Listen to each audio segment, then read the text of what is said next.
Hi കൂട്ടുകാരെ, എല്ലാവർക്കും നമസ്കാരം. ഇന്ന് പുതുവർഷ ആരംഭമാണ്. ഈ ഒരു പുതുവർഷ ദിനത്തിൽ നിങ്ങൾക്ക് എല്ലാവർക്കും വളരെ ഈസി ആയിട്ട് തയ്യാറാക്കി കഴിക്കാൻ പറ്റിയ നല്ലൊരു പാലട പായസമാണ് നമ്മളിന്ന് തയ്യാറാക്കാൻ പോകുന്നത്. ഈ ഒരു പാലട പായസം ഞാനിന്ന് തയ്യാറാക്കുന്നത് നമ്മുടെ ഗീത ചേച്ചിക്ക് വേണ്ടിയിട്ടാണ്. നമ്മുടെ ചാനലിൽ നിങ്ങൾ എല്ലാവരെയും പോലെ തന്നെ നല്ല കട്ട സപ്പോർട്ട് തരുന്ന ചേച്ചിയാണ്. ചേച്ചിയുടെ കമൻറ്റും ചേച്ചിയുടെ പ്രചോദനവും എൻ്റെ വീഡിയോസിന് വളരെ പ്രയോജനകരമാണ്. അതുകൊണ്ട് ചേച്ചിക്ക് ഇഷ്ടമായ പാലട പ്രഥമൻ ഞാനിന്ന് തയ്യാറാക്കിയിട്ടുള്ളത്.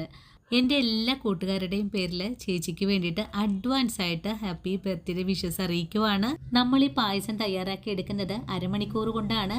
അരമണിക്കൂർ കൊണ്ട് കുക്കറിൽ നല്ല പിങ്ക് കളർ പാലട പായസം.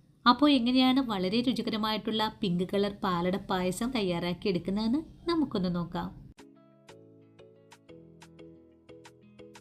പാലട പായസം തയ്യാറാക്കി എടുക്കുന്നതിനായിട്ട് ആദ്യം തന്നെ നമുക്ക് അടയെ ഒന്ന് തിളപ്പിച്ചൂറ്റിയെടുക്കണം. ഇതിനായിട്ട് 1/4 പാത്രത്തോളം വെട്ടി തിളക്കുന്ന വെള്ളത്തിലേക്കാണ് അടയെ ഒന്ന് ഇട്ട് കൊടുക്കേണ്ടത്. അടയെ തിളച്ച വെള്ളത്തിലേക്ക് ഇട്ട് കഴിഞ്ഞാൽ നല്ലവണ്ണം ഒന്ന് ഇളക്കി യോജിപ്പിച്ചു കൊടുക്കണം.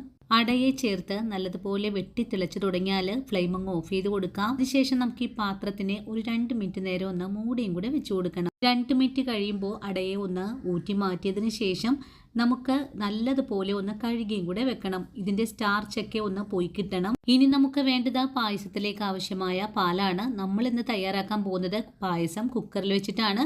അപ്പോൾ നമുക്ക് ഈ പാലിനെ പൊട്ടിച്ചതിന് ശേഷം കുക്കറിലേക്കൊന്ന് ഒഴിച്ചു കൊടുക്കാം. ഇനി നമുക്ക് ഈ കുക്കറിനെ അടുപ്പിൽ വെച്ച് കൊടുത്ത് നല്ലതുപോലെ ഒന്ന് തിളപ്പിച്ചെടുക്കണം. അതിനു മുമ്പായിട്ട് പാലിനെ നല്ലവണ്ണം ഒന്ന് ഇളക്കി യോജിപ്പിച്ചു കൂടെ കൊടുക്കണം. ഇനി നമ്മുടെ പാലൊന്ന് തിളച്ച് വരട്ടെ. ആ ഒരു സമയം കൊണ്ട് നമുക്ക് അടയെ ഒന്ന് വഴറ്റിയെടുക്കണം. അടയെ നല്ലതുപോലെ കഴുകി ഇതിന്റെ സ്റ്റാർച്ച് എല്ലാം കളഞ്ഞു വെച്ചിരിക്കുവാണ്. ഇനി പാലിനെ അപ്പുറത്തെ അടുപ്പിലേക്ക് മാറ്റിയതിന് ശേഷം നമുക്ക് അടയെ വഴറ്റാനുള്ള പാത്രം വീണ്ടും അടുപ്പിലേക്ക് വെച്ചിട്ടുണ്ട്. പാത്രം നല്ലതുപോലെ ചൂടായി വന്നപ്പോൾ ഞാനിതിലേക്ക് 2 സ്പൂൺ അളവിൽ നെയ്യ് കൂടെ ഒഴിച്ചു കൊടുത്തു.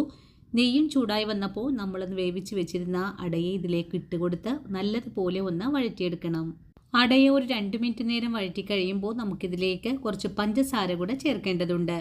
ഞാനിവിടെ ഒരു 50 ഗ്രാം അളവിലാണ് പഞ്ചസാരയെ ചേർത്തിട്ടുള്ളത്. പഞ്ചസാരയും കൂടി ചേർത്ത് വീണ്ടും നല്ലതുപോലെ ഒന്ന് ഇളക്കി യോജിപ്പിച്ചു കൊടുക്കുന്നുണ്ട്. ഇപ്പോൾ നമ്മുടെ പഞ്ചസാരയെല്ലാം നല്ലപോലെ മെൽറ്റായി വന്നിട്ടുണ്ട്.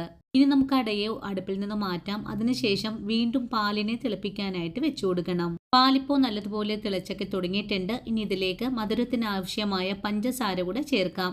ഞാനിതിലേക്ക് ഒരു 400 ഗ്രാം അളവിലാണ് പഞ്ചസാരയെ ചേർക്കുന്നത്. നിങ്ങൾ ഈ പായസത്തിനെ തയ്യാറാക്കുമ്പോൾ ഒരു 600 ഗ്രാം അളവിലായിരിക്കണം പഞ്ചസാര എടുക്കേണ്ടത്.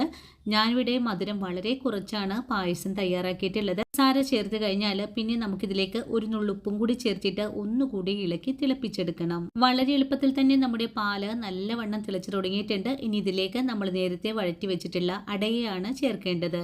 അടയെ മുഴുവനായിട്ട് തന്നെ പാലിലേക്ക് ചേർത്ത് കൊടുത്തിട്ടുണ്ട്. അതിനുശേഷം നമുക്ക് കയ്യിൽ വെച്ചിട്ട് നല്ലതുപോലെ ഇളക്കി ഒന്ന് യോജിപ്പിച്ചു കൊടുക്കണം.